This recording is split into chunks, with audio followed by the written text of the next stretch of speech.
Isang mapagpalang araw po sa ating lahat. I hope na kayo po ay nasa mabuting kalagayan. And we will proceed with our chapter number 5, Input and Output Devices. But before we start our discussion in the input and output devices, kung mapapansin niyo po ang image natin sa screen, no, most of the items are very familiar. No, makikita nyo dyan yung iba't ibang gamit or gadgets na ginagamit natin sa pang-araw-araw po natin. Ano, monitor, keyboard, speakers, printer, even headsets meron dyan. Ano? So, lahat po ng ito ay hindi lang basta accessories na makikita natin in our everyday life. No, sila yung nagsisilbing bridge or tulay sa pagitan ng ating mga users at tayo as a users. So ngayon, no, pag-uusapan po natin yung ating pong input and output devices. Excuse me, since it's part of a computer system, no, it allows us to communicate with our computers or sa ating mga machines. Okay? So for those who don't know, when we say input devices, it's like a census of computers. Dito pumapasok yung mga data, commands, ano kapag tayo ay nagta-type sa keyboard, tayo ay nagkiklik sa mouse, and umaga ito yung way natin ng pagsasabi kay computer kung ano yung gagawin. Okay? We also have here the output devices. Ito naman yung way ni computer kung paano magbigay ng sagot doon sa kung ano yung ibinigay natin. No, kumbaga, from the word itself, output, may inilabas, may lumabas na result na dun sa ginawa natin. Ano, we have images sa monitors, no, sounds sa ating mga speakers, and then yung printed documents mula sa mga printers. Napaka-importante po na mas maintindihan po natin kung paano po nagwo-work ang mga ito. Dahil kahit gaano kabilis ang mga processors, no, wala po siyang kwenta kung hindi mo siya nabibigyan ng tamang instruction. Kaya tayo may input. At kung hindi niya maibabalik sa'yo yung kailangan mong information, wala ding kwenta. No? So dito, aalamin natin, ano nga ba ang input and output? Okay? So si input and output devices, or mas kilala nating I/O devices, is, as I said kanina, it is basically the bridge or a way on communicating the user or us as human to the computers. Kasi kung wala ito, para lang tayong uh, my friend na sobrang talino, pero hindi naman natin nakakausap. No, hindi natin naririnig. So meron po tayong tatlong main groups of the input and output devices. Kung makikita nyo po, nahati po siya sa category ng tatlo. Human interface devices, storage devices, and transmission devices. Under the human interface devices, ito yung pinaka-common na ginagamit natin. We have input, ano, just like keyboards and mice. No, dito natin binibigay yung instruction na gusto nating magawa sa ating mga computers. No? We also have here the outputs, no, like the monitors, the speakers, and dito natin nakikita or naririnig yung result na ginawa ni computer based doon sa ating instruction na binigay. Then we have also here the storage devices. Kumbaga from the word itself storage, para siyang isang malaking storage box, and all of that is full of information. For examples, you have hard disk, ano, tapes, no, CDs. So dito na pumapasok yung input. Bakit? Kasi since yun ay mga storage devices, we need to input the information or the data. So, pag lumabas si output, no, kailangan siya ay doon sa ating storage devices. At kapag yun ay kinuha natin, no, pwede natin siyang ma-retrieve kung kailan natin kumaga mababasa siya at makikita natin siya once na yan ay ating inopen. Okay? Nagkakaroon naman kayo ng idea when it comes to storage devices. Third one, we have the transmission devices. Ito na yung usually ginagamit natin kapag nakikipag-usap na tayo kay computer. No, even sa iba't ibang machine, we have Bluetooth, no, network connections, Wi-Fi, no. Sila yung mga bahala sa kumbaga pagpasa or bibigay ng ating mga data back and forth. Okay? So pag sinabi nating high stakes IO, no, it is a specialized system. Hindi lang kasi siya basta desktop at let's say laptop na ito yung ginagamit natin. Yes, usually ito yung ginagamit natin, no, but mayroon pa ring ibang mga machines na kailangan pa rin ng input and output. Like for example, the aircraft control systems. No, sobrang critical ng input and output noon kasi as a pilot, kayo ang nagbibigay ng input. Ano, gumagamit kayo ng joysticks, ng pedals para no, para paganahin or palipadin ang eroplano. Then, the computer processes. It sends the output or output commands sa flight mechanism. Kaya lumilipad na maayos ang ating mga eroplano. So remember class, input is the data you give and output is a response you get. Kapag tinanong kayo, no, na ang touchscreen ay input or output, ang sagot ninyo ay both. Bakit? Ang ating cellphones or touchscreen cellphones are versatile. No, pwede tayong mag-input, pwede tayong mag-output, right? Okay, so how the device communicate? Paano ba nakikipag-communicate ang ating mga devices? Number one is the connection point.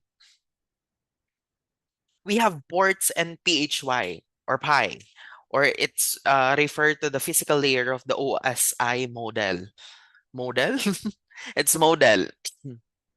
So, para makapag-send tayo ng signal sa isang device, okay, wired man yan or wireless, kailangan natin ng entrance. Ito yung tinatawag nating port. Okay? Isipin nyo na lang na bilang, let's say, para siyang pintuan or the interface serial ports, no, yun yung common example ng interface. No, para siyang, as I said, it is the port. Ano, ito yung entrance. Okay, what about the physical layer, sir? The PHY. Okay, sa mga data centers kasi, maririnig nyo yung term na PHY or pi. Not the PIE ha. It's PHY. Okay, short for the physical layer ng OSI model. Ito yung actual hardware circuitry na nag-handle ng raw bits, yung zeros and ones, para maipadala sa mga cables. Yun yung dumadali sa mga cables. Okay? So, second will be the bus system. Okay? Isa sa way of communication ng devices is the shared path or the bus system. Kasi kapag marami ng devices ang kailangang makipag-communicate gamit yung iisang highway, tinatawag natin itong bus, right? At ang bus ay hindi lang basta wires. May kasama po siyang protocol. At ang protocol na yon, it is the rules or law or batas para hindi magkagulo-gulo ang data. And ang message na pinapadala sa pamamagitan ng electrical voltage patterns, may specific timing rules. Uh, para malaman natin na ang computer ay kailangan magsimula at magtapos sa isang message. Okay? And the third one, bukod dun sa shared bus system, we have the connection points. We also have here the daisy chaining. When we say daisy chaining, hindi po lahat nakakonect sa isang main hub. Gumagamit tayo ng daisy chain for configuration. Sir, paano nagwo-work yung daisy chain? For example, ang device 1 ay nakakonect sa device 2. So si 2 ay nakakonect kay C at ang dulo ay papunta sa computer. So kahit mukhang mahaba yung pila at madaming iba't ibang devices ang magka-connect, no, it still function as a type of bus kasi nag-share pa rin sila ng iisang pathway. Yun po yung daisy chaining. Okay? So let's have here the buses.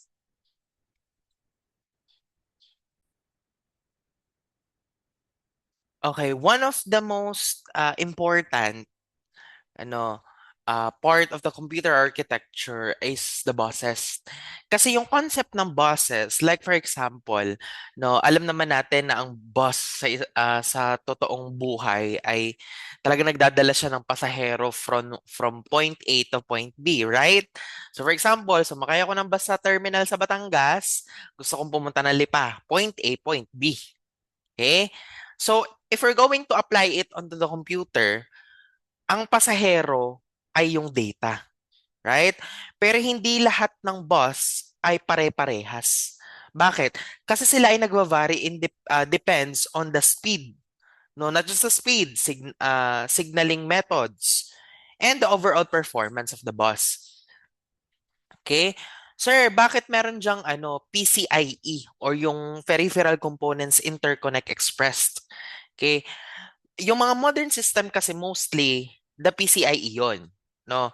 Dati kasi ang mga bus ay parang isang let's say isang malapad na kalsada and it's a parallel.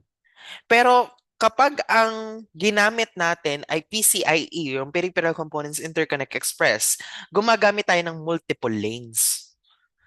Okay? So ang lanes and wires at bawat lane ay binubuo ng pair of wires.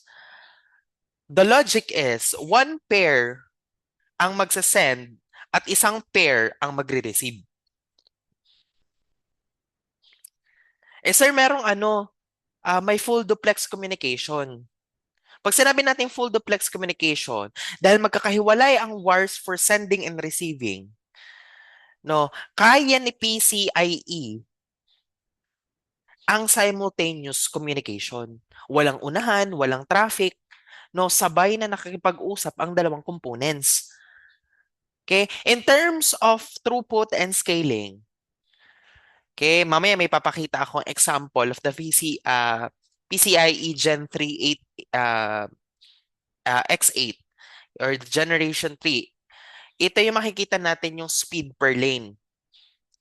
And we have X8 by 8 means mayroon tayong 8 lanes. No, nagtatrabaho siya ng sabay-sabay. So meron ako here na examples for you to be really understand the typical PC bus structure. Okay? So makikita nyo po, it looks like a map on how we communicate inside a uh, personal computer. So kung naiintindihan niyo yung concept ng PCIe na per lanes, okay, kanina, dito natin makikita kung paano sila nakakonect sa iba't ibang parts ng computer. Okay? So makikita ninyo, we have a central hub or the processor and the memory. Okay? Sa taas makikita niyo yung processor or the central processing unit. No, as I said, siya yung utak. No, pansin niyo na very direct siya na nakalink directly kay CPU sa cache. Ibig sabihin, meron siyang ultra-fast data access. At sa bridge memory controller, no, sir, bakit may bridge? Kasi ang memory or yung RAM natin ay kailangan mabilis or kumbaga mas mabilis siyang makipag-usap kay Central Processing Unit. Kasi ito yung may high priority zone. Kung mabagal ang connection niya dito, babagal ang buong computer. Kahit gaano pa kabilis ang processor mo, kung mabagal naman yung way of communication nila, ni RAM at ni processor, babagal yan. Okay? And kung makikita ninyo, the main highway of the PCIe bus, no, isang mahaba siyang lane, no? Yan ang PCIe bus. At isipin niyo na yan na bilang main highway ng ating motherboard. At lahat ng major components ay dito dumadaan para makarating kay processor.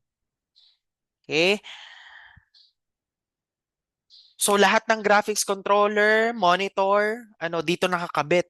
'Di ba? Kung titingnan niyo yung architecture ng hardware sa ating motherboard, may PCIe 'yon na slot, right? So isipin niyo na lang yung mga PCIe slot sa ating mga hard motherboard, no? doon yung main highway. Doon isinasalpak lahat ng ano natin. Kaya pansinin niyo yung hindi ko part 'yon. Parang PCI 'yon na doon nakalagay yung ating video card. So ibig sabihin, yung ating mga output, yung ating mga VGA connections, no monitors, no doon nakakonect. So ibig sabihin, pag nakakonect siya sa kay PCI, mabilis ang proseso niya in terms of the central processing unit. Kasi ipoproseso agad niya 'yon. Okay? So most of our SAS controller, dumadaan din siya doon, yung mga hard disk drives natin, yung SSD, no? Mostly ay kaya din naman siyang i-handle ni PCI bus. No, sabay-sabay silang nire-read, sabay-sabay silang nire-write. May makikita ninyo dito yung SAS controller natin, no, iba't iba yung disk. Multiple, sabay-sabay sila. Okay? And kung makikita nyo dito sa part, we have here the expansion bus interface.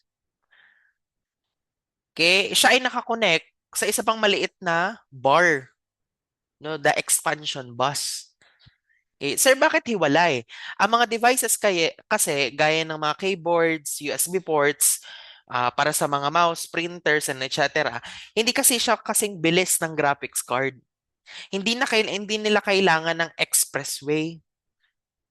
Kaya minsan nilalagay sila sa expansion bus para hindi na sila mag-clog or magpabagal pa sa main PCIe highway.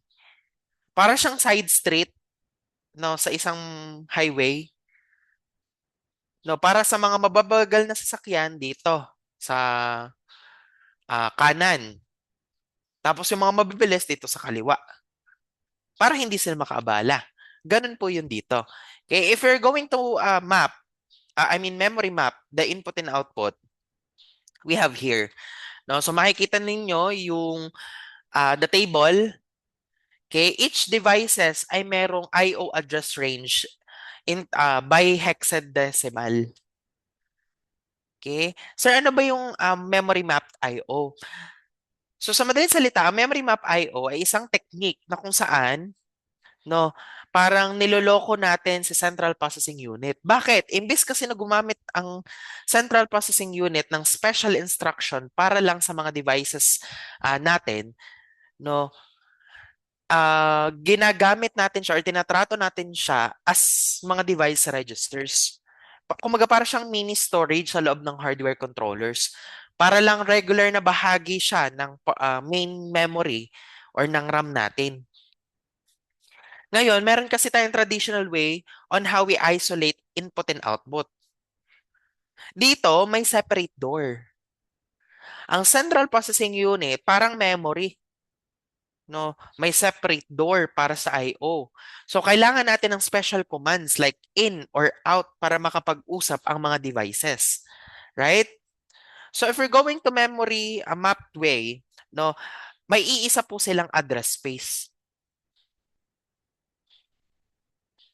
Okay? Yun lang yung gamit nila. At ang CPU natin, akala niya, nagbabasa or nagsusulat lang siya sa random access memory. Pero in reality, may hardware devices na nakikinig sa address na yun. Anong advantage? Simpler and more efficient.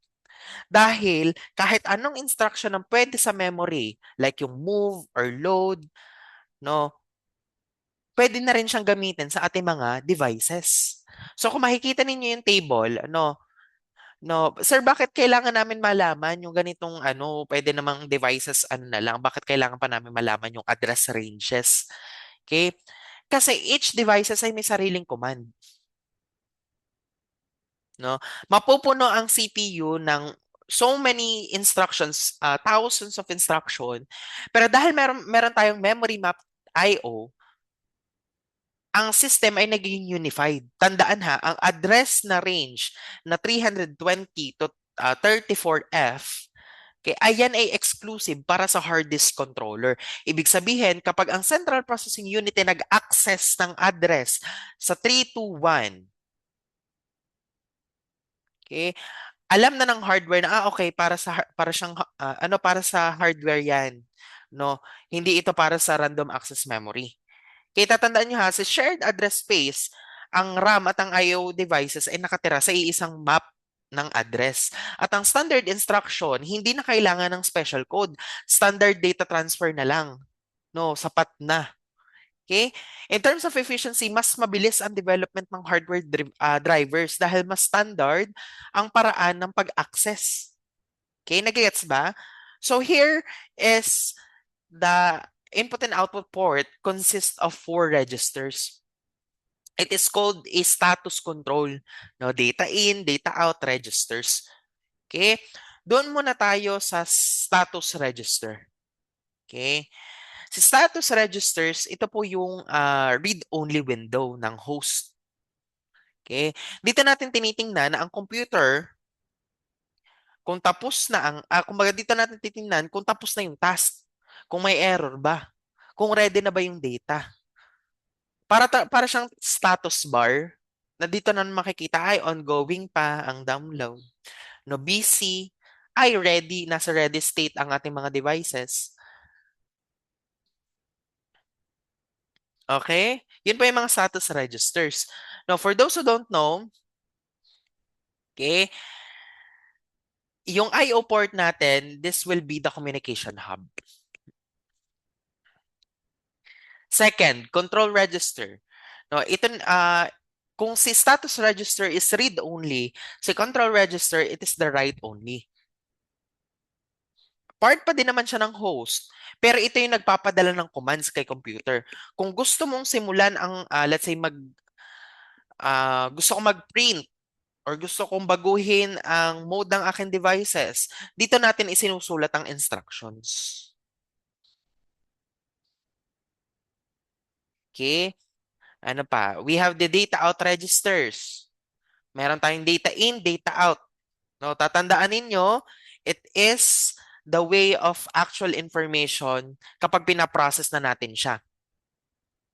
Okay? Si data in, dito binabasa ng host ang input galing sa labas. Si data out, dito natin isinusulat ng host o dito sinusulat natin yung output na gusto nating ipadala kay devices. Okay?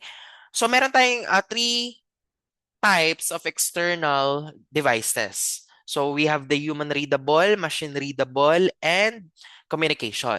Sa human readable, ito yung mga screen, printers, keyboards, no, na usually madaling mabasa nating mga tao. Okay? Machine readable, ito naman yung hardware to hardware talk, disk driver, sensors, no, USB keys, more on technical ito. Case, we have here the communication. Ito naman yung way of uh, yung malayuan, distance communication, no, yung mga modems, line drivers, no, na nakakonect sa remote devices. Okay, tatandaan ninyo ha, para siyang drive-thru. Ang control ay ang order mo. Ang status, yun yung para nakalagay on, please wait. At ang data register, ito yung mismong pagkain na inaabot sa iyo sa window. Right? Ba nagkakaroon ng idea? So let's take a look with the organization of the input and output function or the input and output technique. There are three techniques of performing input and output operations. Number one is program I/O. Mostly ito yung processor natin. Okay? Si processor kasi natin medyo overprotective. Kapag nag-utos siya kumbaga nag-utos siya ng input and output module, hindi siya aalis sa tabi nito. Kumbaga meron siyang mother sa tabi. Okay? Habang ginagawa yun, habang pinaprocess na input and output module, hindi aalis si processor. Parang gagawa siya ng parang busy waiting. Paulit-ulit niyang tinitingnan kung tapos na yung task. Isipin niyo na lang, na nag-order kayo ng kape, tapos nakatayo lang kayo sa harap ng cashier. Habang tinitingnan niyo na matapos yung kape ninyo. Ibig sabihin, sayang oras sa Central Processing Unit kasi naghihintay siya na matapos mo yung process. Okay? Second is interrupt-driven input and output. More on ito ay multitasker. Bakit? Mas matalino to compare sa iba. Ang processor, mag-uutos siya, pero hindi siya maghihintay. Ibig sabihin, kung non-blocking, tuloy lang ang process sa ibang task. Kung blocking naman, ilalagay natin sa operating system sa current process sa waiting room. At magraran yun. Magraran siya ng ibang mga applications. Kapag ready na ang data, ang input and output module mo, siya na mismo ang magpapadala ng interruption signal. Para sasabihin, hey, tapos na ako Central Processing Unit. Pwede mo nang sabihin na available na ulit ako. Parang ganon. Okay? So, hindi siya katulad ni program na ito ay kasama niyang hinihintay. Pero sa interrupt-driven kasi, as I said, hindi siya naghihintay. Si Central Processing Unit ay hindi naghihintay. Okay? Third one is direct memory access. Now, this is very efficient. Kasi mas malaki yung file na tina-transfer kasi gumagamit siya ng DMA module. Kumbaga, inuutusan niya sa Central Processing Unit na ang DMA ay ililipat ang isang buong block ng data diretso sa main memory na hindi nadadaan sa kanya. Ang processor kasi ay may interruption. Okay? At isang beses lang yon. Kapag tapos na ang buong transfer, ibibigay na lang sa iyo yung address. Okay? Okay.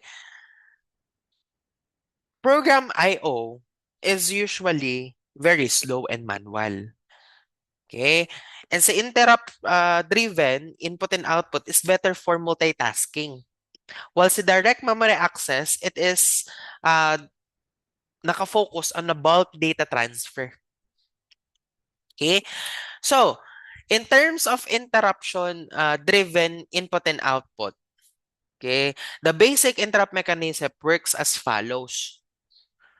Number one, ang CPU hardware po ay tinatawag as interrupt request line. Para siyang wire and sensor. Na pagkatapos ng bawat instruction, nag-execute ine-execute niya ng Central Processing Unit. Tinitingnan niya yung wire kung may ongoing ba na instructions. Okay? And also, when the CPU detects the controller has asserted a signal on interrupt request line, the CPU perform a state save and jumps to the interrupt handler routine at a fixed address in memory. Okay? Kasi bago siya lumipat or bago siya mag-jump into the state save, sinesave niya muna kung nasaan na siya para hindi siya mawala sa process. Okay? Isa yon sa maganda kay basic interrupt mechanism. And lastly, the processing return step. Dito pumapasok yung handler. Titingnan natin, bakit ba nagkaroon ng interruption? Bakit ba may pinindot na namang key ang keyboard? Kapag tapos na ang processing, magsasagawa sa Central Processing Unit ng state restore. Para siyang nag-a-undo ng pause. Gagamit siya ng return from interruption. No, it is an instruction para bumalik sa dati niyang ginagawa.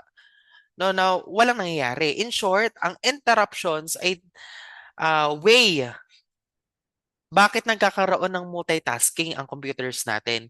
Kumaga hindi nakatambay sa Central Processing Unit, gumagalaw lang siya kapag kailangan. So tingnan natin itong diagram.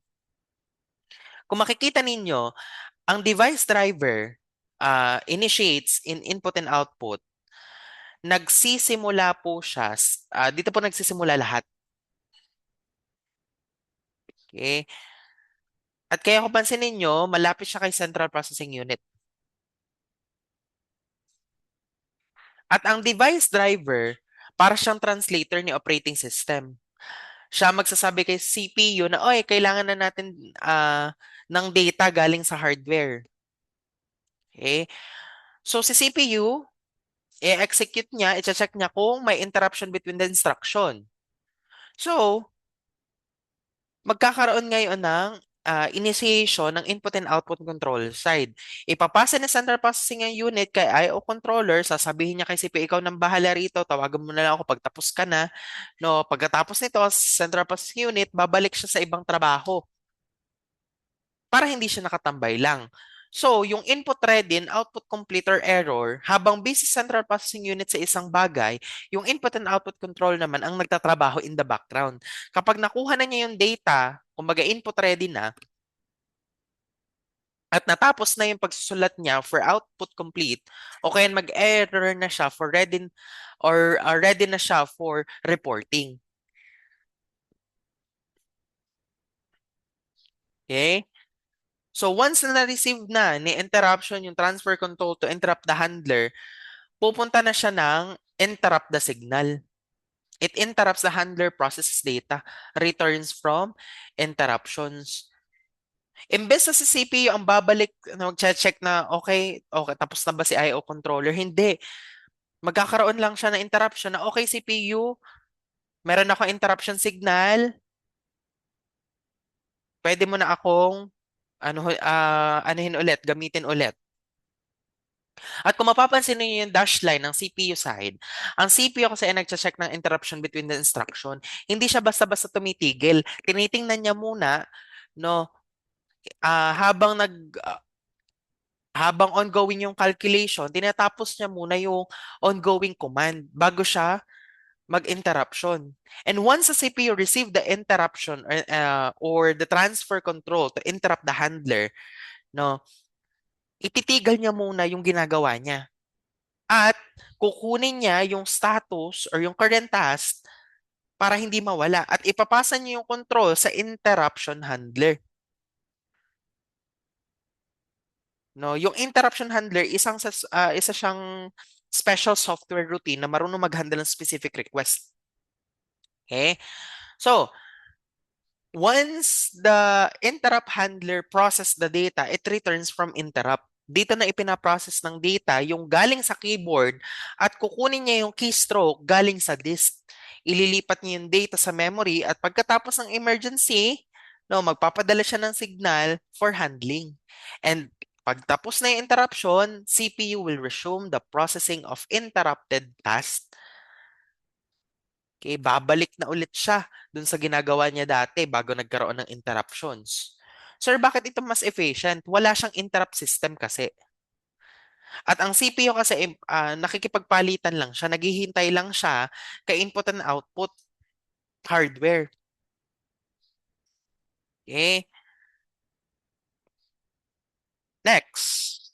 So we have here the direct memory access.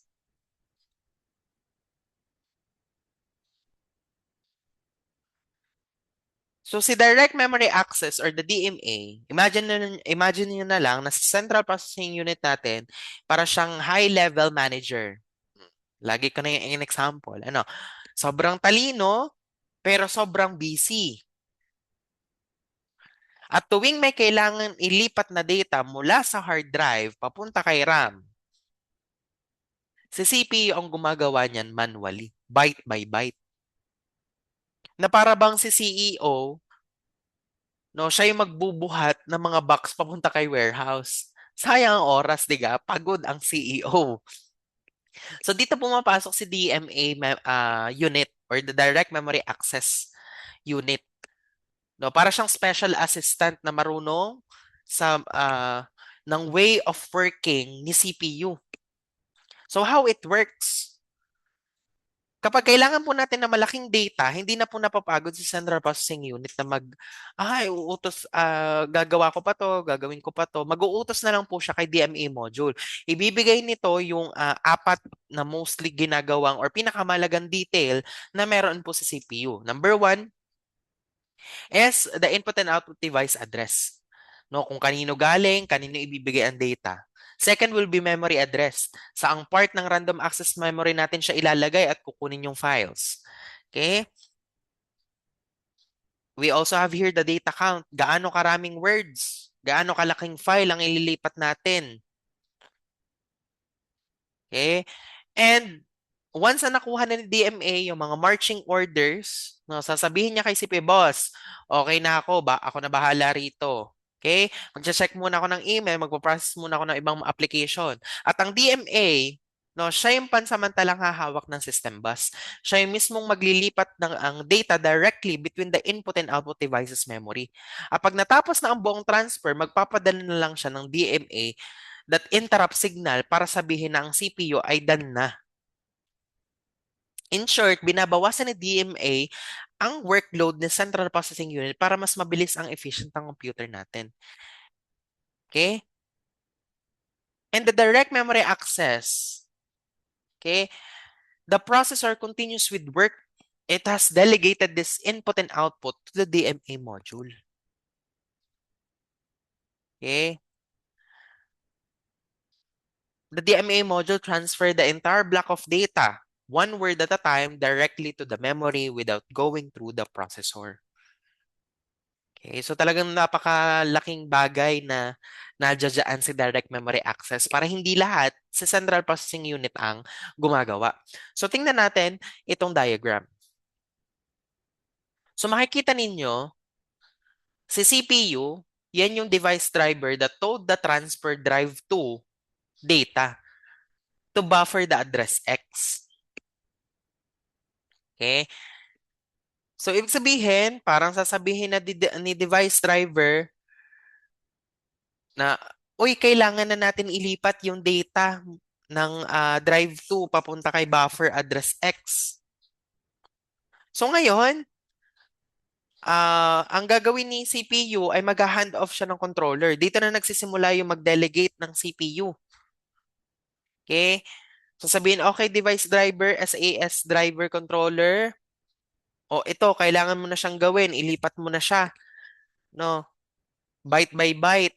Gantong amount ang size. No, papunta kay address X memory. Pagkatapos ng CSA driver, controller, ang CPU po ay babalik sa kanyang ibang task. Para sabihin na, boss, okay, ikaw na bahala dito, meron pa akong gagawin. Okay? So, once natapos na, may initiation ng DMA. Alam ni drive controller ang gagawin. Siya ang mag-i-initiate ng DMA. Hindi na siya dadaan kay Central Processing Unit para magpaalam pa ng ganito kadaming byte po ang aking itatransfer. Gagamit na lang po siya ng PCI bus. Siya ang magre-request ng access. And the data transfer, okay, si DMA controller po ang bahala. Siya yung maglilipat ng bytes papunta kay buffer X sa memory. At habang naglilipat siya ng memory address, tumataas na. Ibig sabihin, para malaman na may kung nasaan na ilalagay yung sunod na data.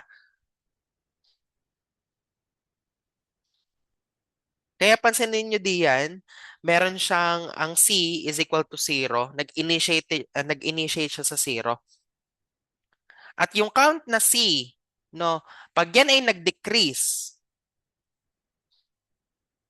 ibig sabihin, tapos na ang lipatan. Kunwari, C is equal to 5. 4, 3, 2, 1, 0. Ibig sabihin, pag nag-decrease, tapos na ang proseso, may isasenda na interruption kay CPU. Para sabihin, boss, na-transfer na namin yung data, pwede mo na ulit siyang gamitin. Sir, bakit mahalaga? No, kasi without DMA, ang CPU po ay nakastuck sa pagbabantay ng bawat byte transfer. Dahil sa DMA, meron tayong multitasking. Okay? Para habang naglilipat ng file, si CPU ay pwedeng mag-render ng, let's say, graphics, nagrara ng ibang apps. No, it's a way of multitasking and efficiency. Okay, next, we have here the application of input and output interface. In terms of application of input and output interface, madami siyang class. Madami siyang classes. Okay, keyboard, hard drive, mouse, printers, and most of them ay magkakaiba ang language. way of how we use it. Kung ikaw ay isang programmer, mahihirapan kang isa-isahin yon. Kailangan mong gumawa ng, let's say, special code kung anong brand ng mouse ang ginamit ninyo. Okay? Dito na pumapasok yung ating interface. At ang concept ng abstraction, yan. Ang concept ng abstraction, per operating system, no, gumagamit tayo ng tinatawag na encapsulation. Imbes na ituturo natin yung application kung paano gagalawin, let's say, ang hardware, nagbibigay si operating system ng standard set of function. Okay? And the device driver, sila yung translators, no, na nakakaalam ng technical details ng specific device.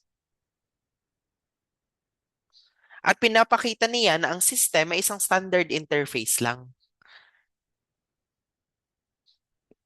The application input and output interface is merong uniformity.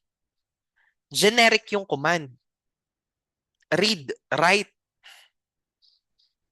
No, gagana sila kahit si SSD or si USB flash drive lang. Sir, bakit kailangan ng iba't ibang interface? Kahit ginagawa na natin ng simple, no, kailangan pa rin natin siyang i-categorize yung mga devices natin. Dahil as I said, magkakaiba sila ng dimensions or behaviors.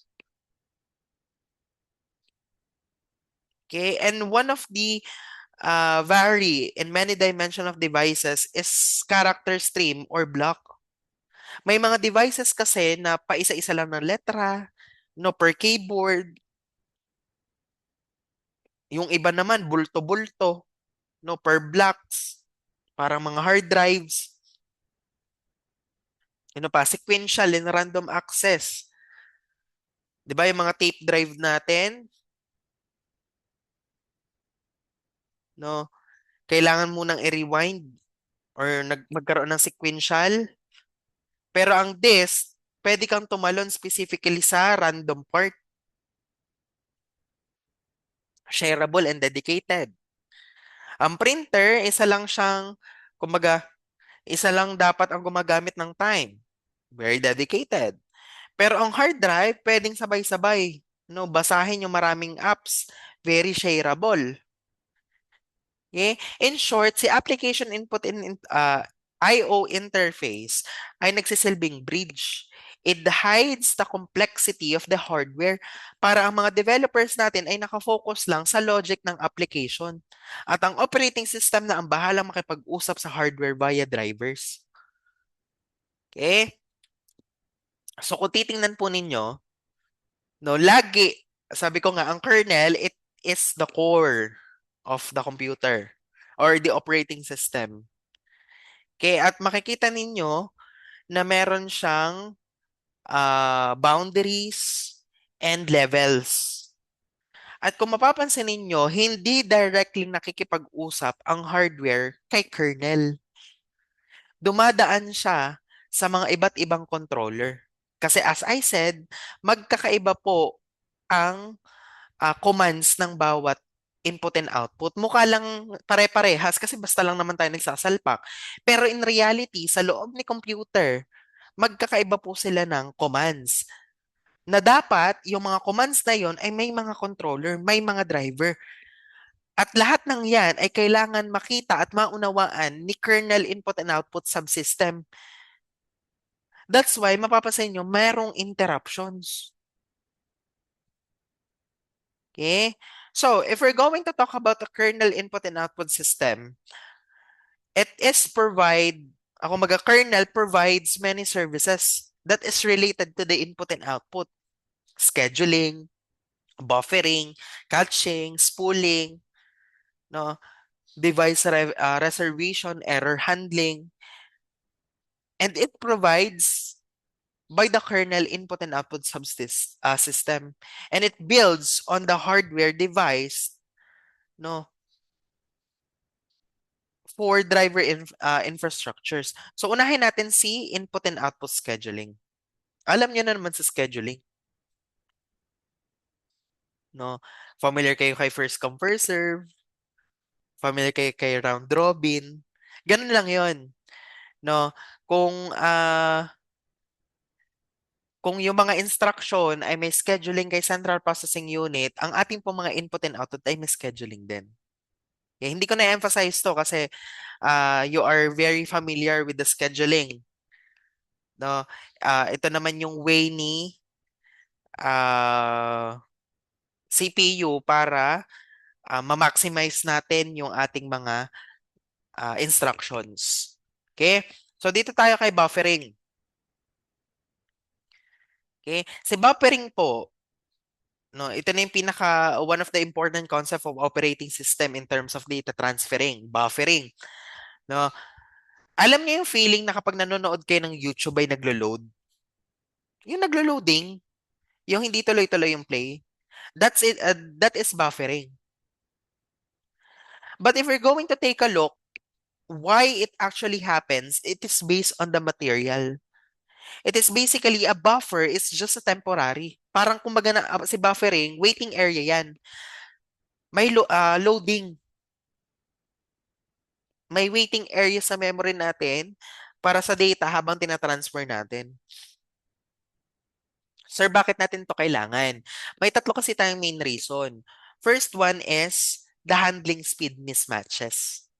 Hindi lahat ng hardware ay magkasing bilis or pare-parehas ang bilis.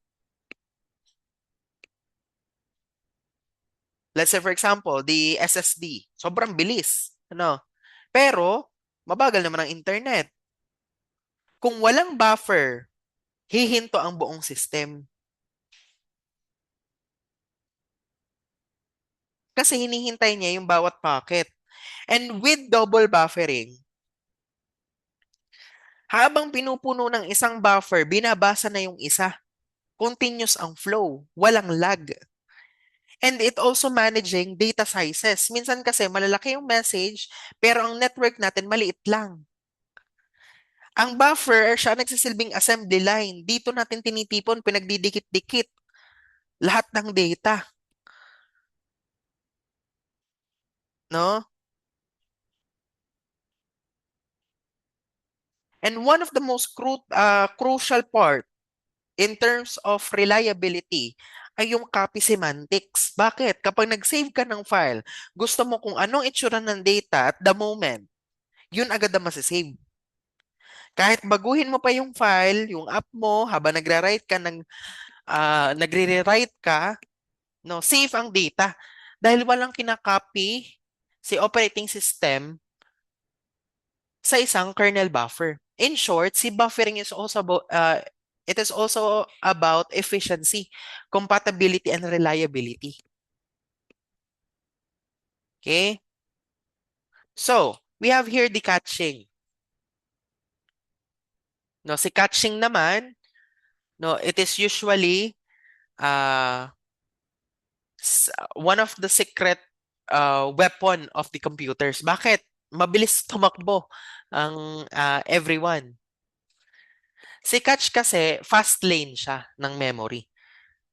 Eh, nagtatago siya ng mga duplicates or copies ng data para hindi na natin kailangan balikan si computer, yung original location.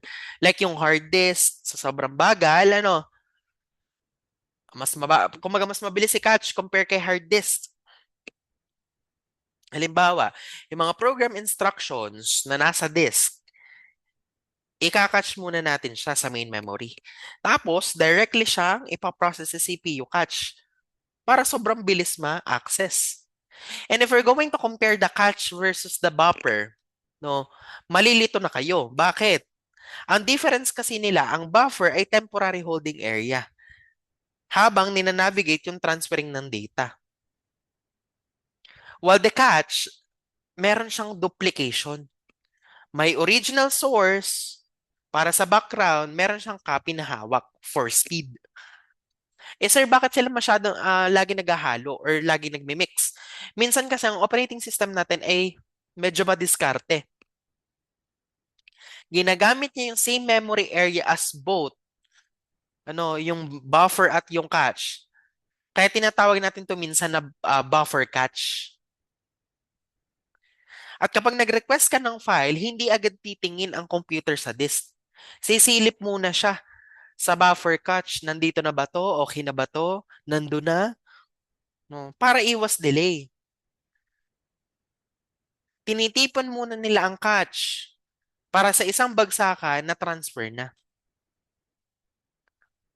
Kumbaga, cache is equals to speed and duplicates while buffer is equals to data management during transferring. Okay, we have this pooling. Sa spooling naman, isipin ninyo may isang printer lang ano, kay computer pero sabay-sabay na nag-click ng print. Kung walang spooling, magkakahalo-halo ang lines ng code. 'Di ba? Parang medyo ano 'yun, medyo tagilid. So ano ba yung spooling? From the word itself, spool, it stands for simultaneous peripheral operation online. Ngayon niya lang inalaman, no? Basically, isa siyang buffer or temporary waiting area. Ganito ang process, no, ng ating spooling.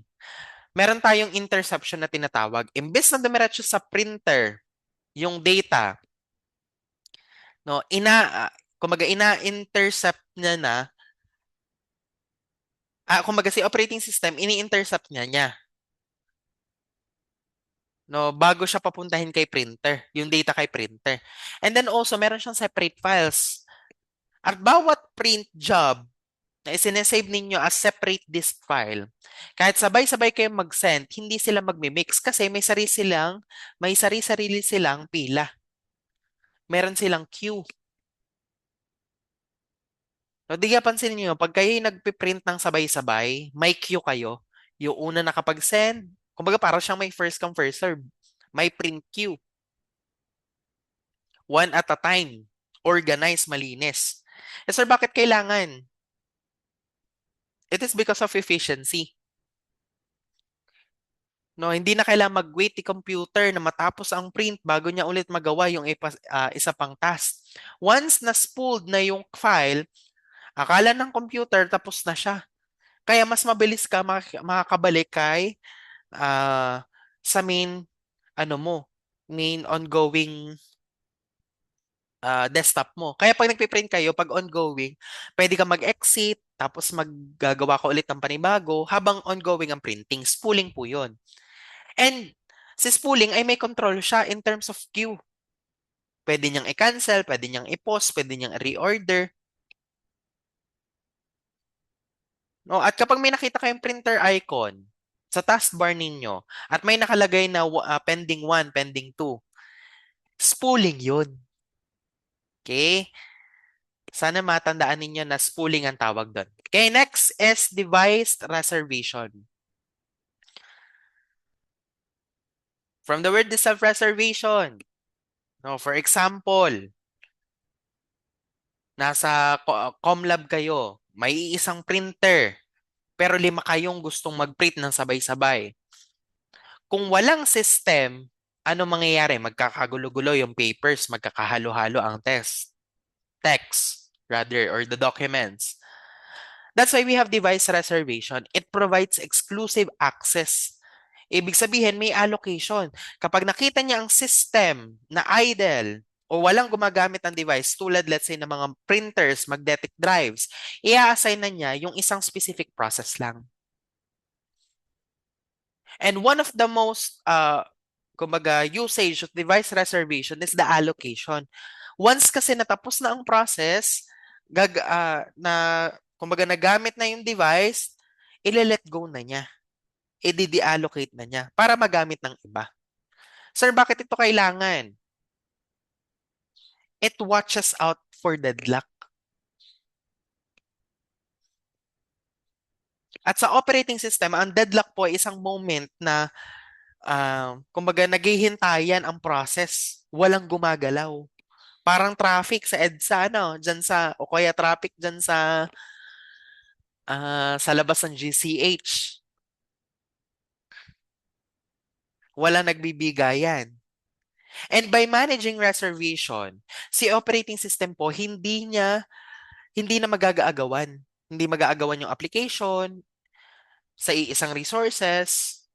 No, hindi sila magsa-stock ng sabay-sabay. And hindi lang si hardware. No, kahit mga system calls sa Windows or let's say kahit kay Linux, may mga function talaga sila na ginagawa para i-coordinate ang exclusive access. That's why mahalaga na merong device reservation. And if we're going to transform the input and output requests to hardware operations, we have here, we need to consider reading file from disk for a process. We need to determine the device holding file. Okay? Translate the name to device representation. Okay? Physical read data from RISC into buffer. Make data available to request process return control to process. Para siyang game plan. At kapag ang isang process ay gustong magbasa ng file mula sa disk, ito yung mga checklist. No? Titingnan niya muna, ilalocate niya muna yung device, alamin niya muna kung nasaan ba yung file, nakasaksak ba siya sa hard drive, sa SSD, or sa USB. Ngayon, itatranslate na niya yung file name. Yan ba ay naka-docs? Yan ba ay naka-excels? Kailangan ba i-translate into something that hardware understands? No, yan ba ay naka-number, sectors, naka-blocks? Okay? Physical read, dito na papasok yung mga physical work, yung paglilipat ng data mula sa disk. No, pagbabuffer. Ano tayo? Yan. Delivery and control or return control to process. Kasi siya na yung nagpapasa ng data, nagre-request ng process at ibabalik niya yun sa kanya. And if we follow the step that describe the life cycle of the blocking read request, no, hindi, kumaga mas magiging efficient na kasi habang naghihintay ng process ng data, nakastop muna siya. Hindi siya pwedeng gumalaw hanggat walang humihingi sa kanya. Kailangan, ang unang process ay tatawagin muna natin siya. No, mag-i-issue tayo ng read system call. Gagamit tayo ng file descriptor. Basically, para tayong nag-a-ask kay application, kay kernel, na, uy, kailangan ko na ng data. Buksan mo na. And ngayon, once na nakita na niya, i-check ngayon ni kernel kung tama ba yung parameters. Titingnan niya muna si buffer cache, kung nabasa na niya yung data, nandun ba siya sa RAM. At kapag nakita niya yun, ibibigay na agad ito yung process. Hindi na niya kailangan pumunta kay physical disk. Sobrang bilis. May completion agad. At napaka-importante ng buffer cache dahil mas mabilis ang RAM kaysa sa physical movement ng disk. Okay? Otherwise, a physical input and output needs to be performed. So the process is removed from the run queue and it's placed on the wait queue for the device and the IO request is scheduled. Okay? Kumbaga parang pinapapila niya muna sa labas. Then ang input and output subsystem, no, siya ang magpapasa ng request for device driver. Okay, pwede mo na tang mag-subroutine call or message sa loob ng kernel. Okay, driver devices. It allocates kernel buffer. Merong hardware actions because the device control operates the device hardware to perform the data transfer. And lastly, the DMA interrupts. As I said, hindi nag-aabala sa central processing unit na magdipat ng bawat byte. It's because of the DMA, direct memory access. May controller. Okay? At mula sa pagiging block ng process, dadaan tayo sa driver, controller, DMA bago magkaroon ng interruption para sabihin natin ready na ang lahat. Okay? So here, the correct interrupt handlers receive the interruption via the interrupt vector table. Okay? Para hanapin kung sino yung handler na dapat tumanggap ng signal. Kumbaga may directory na okay, para pala sa hard drive to, ay para pala sa handler na to, isi-save na pala siya, yung mga necessary data. Kumbaga may heads up. Okay? Driver and kernel handshakes. No, yung mga device driver natin, siya yung usually nag-analyze sino ba yung nag-request nito. No, titingnan niya muna kung very successful yung operations. Okay? Sasabihin niya kung kernel input and output subsystem. Boss, okay na to. Pwede ka na ulit mag-start ng panibago. Ano pa? Ah, the kernel transfer data. Pupunta siya kay address space. No, at dahil diyan, hindi na kailangan niyang lumipat pa sa wait queue at pabalik sa ready queue. Okay, automatically hindi na siya na-block. And once na ready queue na, or ready na yung process, mag-wait na lang siya ng assigned scheduler ng Central Processing Unit. Okay? At magre-resume na ulit ang execution niya exactly kung saan siya tumigil after the system call. Okay? At ang buong proseso ay parang pag-order. May system call, may waiting queue, may hardware input and output, may interruptions, may ready queue. Okay? And if we're going to analyze this hardware, this flowchart, yan yung way ng ating life cycle input and output request. No, marunong naman kayo bumasa, ano, nag-request ng input and output, kung nagkaroon ng system call, kung i-check kung already satisfied na yung request. If yes, pupunta siya kay transferring ng data to process, no, return completion on the error code, papunta ulit kay return from system call, and input and completed input data available and output completed. Okay? So kapag naman no, di syempre magre-request yan. No, pupunta siya kay device driver controller, kay monitor devices. No, si device controller pupunta siya kay if input and output completed, magja-generate siya ng interruptions, i-receive yung interruption, i-determine, ita-transfer and completed. Okay? So, again, I hope na mas naintindihan nyo. Madali lang naman. It is basically how the input and output work together, no? And gaano kalaki ang part ni operating system on how we manage those input and outputs. And as I said, I hope na ito po ay mapanood ninyo and ito po ay maunawaan ng everyone since it's also part of your midterm exam. So good luck to your midterms and see you around sa campus. Bye-bye!